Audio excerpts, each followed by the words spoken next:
I look weird in this video because I have just started putting on makeup, which is going to become wild makeup, uh, because I'm going to a costume party here in a little bit. Um, but as I started doing this makeup, I realized, oh, wait, I haven't done my video. And because I'm compulsive, I can't let a day go by without doing my little daily video, just again, keeping my own self on track. And I figured it was better to stop and do it now than to do it at the end of the night. I also am fighting a little bit of a cold, so I'm a little bit sniffly in this video, which just kind of sucks, but that's the way it is. Um, what's on my mind has actually been on my mind since last night. Um, and I don't know that I've really composed my thoughts all that much for this video, but I think it's really ironic, or maybe it's not ironic, but it's really more like the human condition that maybe an hour and a half or 2 hours after I recorded yesterday's video talking about how happy I am, that an hour and a half later or so, my ex-husband came by my house to pick up my son after his work shift to take my son to start his week with his dad.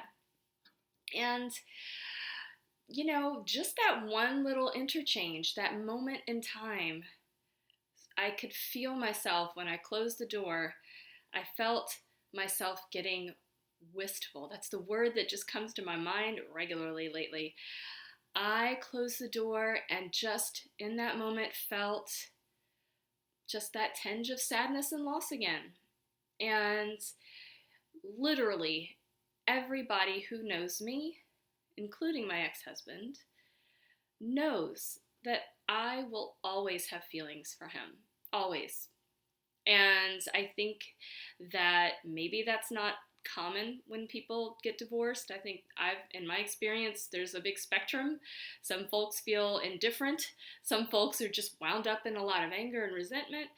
I've been through the anger and resentment part. I have not come to indifference, and I don't know that I ever will.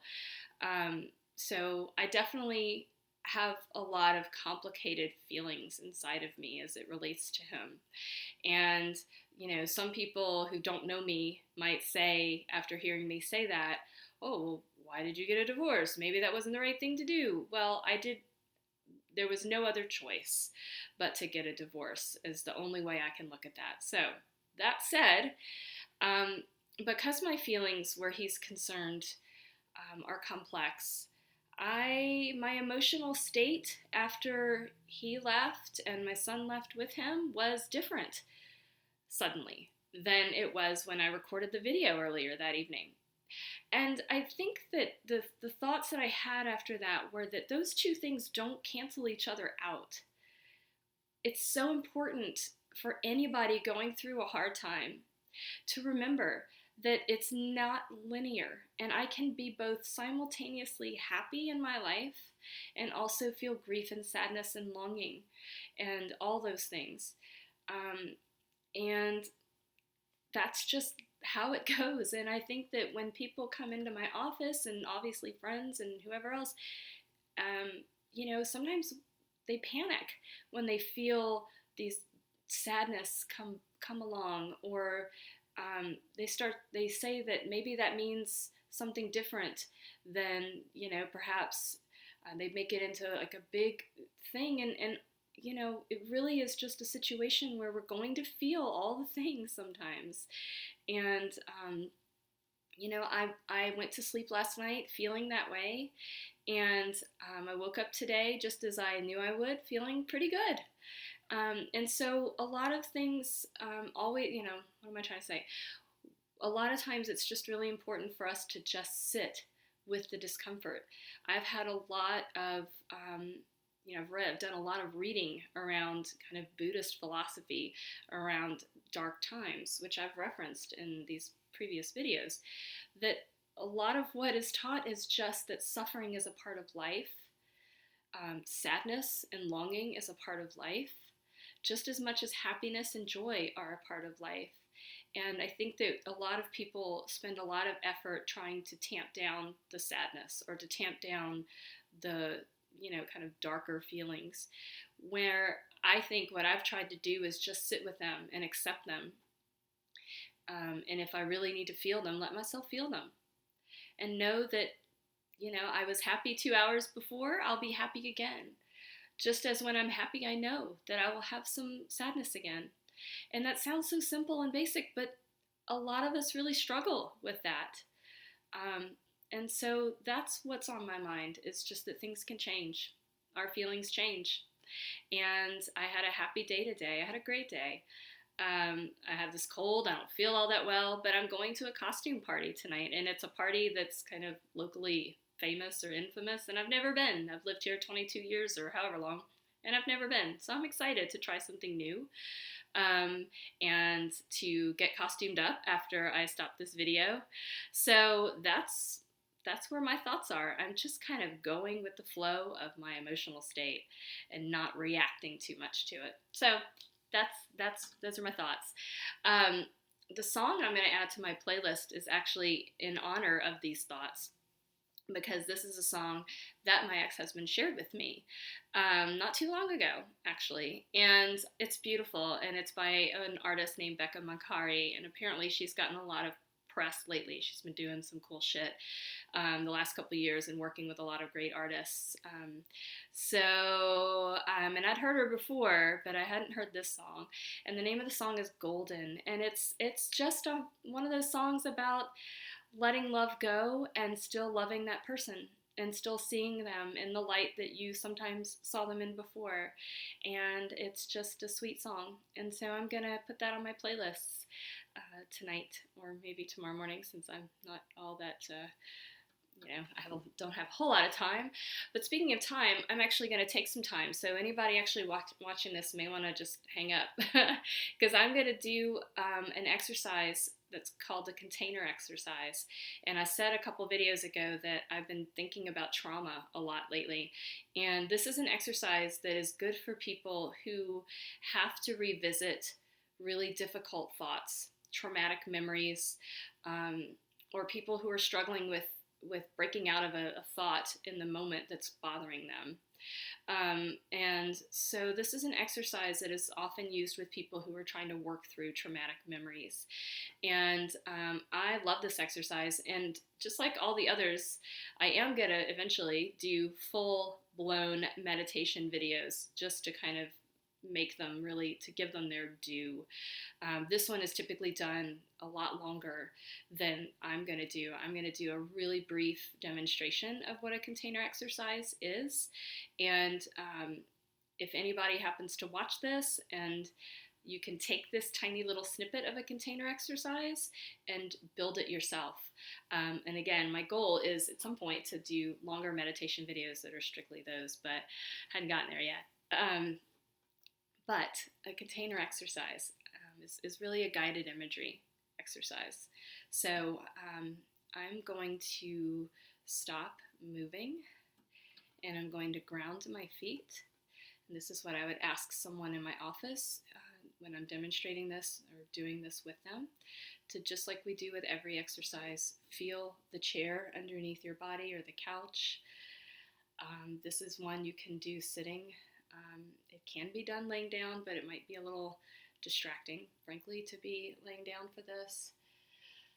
Just let your hands lay comfortably at your sides or in your lap. And just start to breathe. Take a few deep cleansing breaths to get rid of a little bit of tension that might be there right now. Inhale through your nose. Exhale through your mouth. That's a cleansing breath. Really let it go. Try to get the air as far down into your lungs as you can.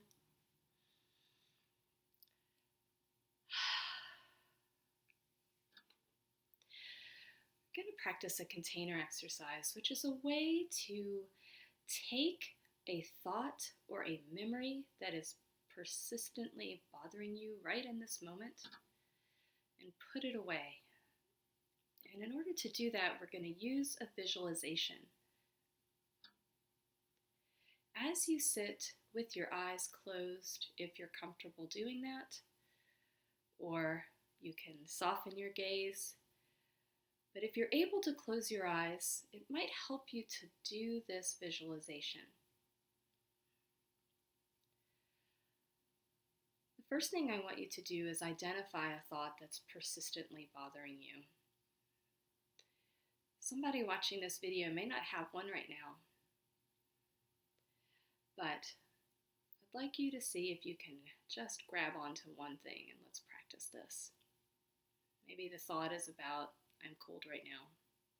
Or maybe the thought is, I don't know what this night's going to be like. Or maybe the thought is, I don't know if I have enough money in my checking account. Whatever the worry is, just take one. And just visualize that worry as a sentence that's in front of you. Maybe like a thought bubble that's in a circle like you would see in a cartoon. Whatever it takes to visualize that particular worry or memory. If you're having an intrusive memory, something you don't want to have in front of your eyes right now,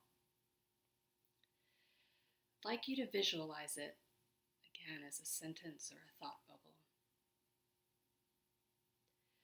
The next thing I want you to visualize is a container that we are going to practice putting this memory into, just for this moment. The container can be any kind of container. It's up to your imagination. It can be a backpack. It can be a little lockbox. It can be like a trunk. It can be any kind of container, maybe even like a Tupperware. Any kind of box or container that you visualize. And as you breathe, I want you to visualize that container opening. You are opening that container with your hands. It is your choice right now to open that container, whatever it is. If it's a backpack, unzip it. If it's a lockbox, pull the lid up. But you are opening that container. The next choice that you are going to make is you are going to make the choice to put that memory bubble, that sentence that you can visualize, into that container. Visualize that sitting in that box or going into that backpack. Whatever container you have chosen to open, you are going to choose to put that memory into that container, just for this time. And if you are ready in this moment not to think about that thought or to have that memory right in front of you, I would like you to close that box with your hand. Visualize your hand reaching out to close that container. Maybe you're zipping it. Maybe you're buckling some straps. Or maybe you're slamming a door shut on a trunk or a lockbox.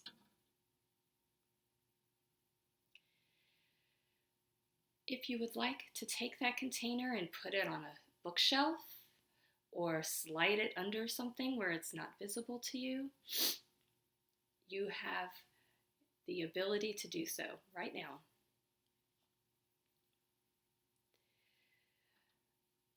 This container is your container. You can take it out and open it anytime you're ready to think about that worrisome thing, or anytime you feel like you need to revisit that memory. The choice is yours. But for now, we're going to keep the container closed, knowing that you can revisit that at any time that you're ready to do so. But for right now, you're going to have a little moment where you're detached from that worry, where you are not having that memory right in front of you, and you're able to focus on something else. You have closed your container.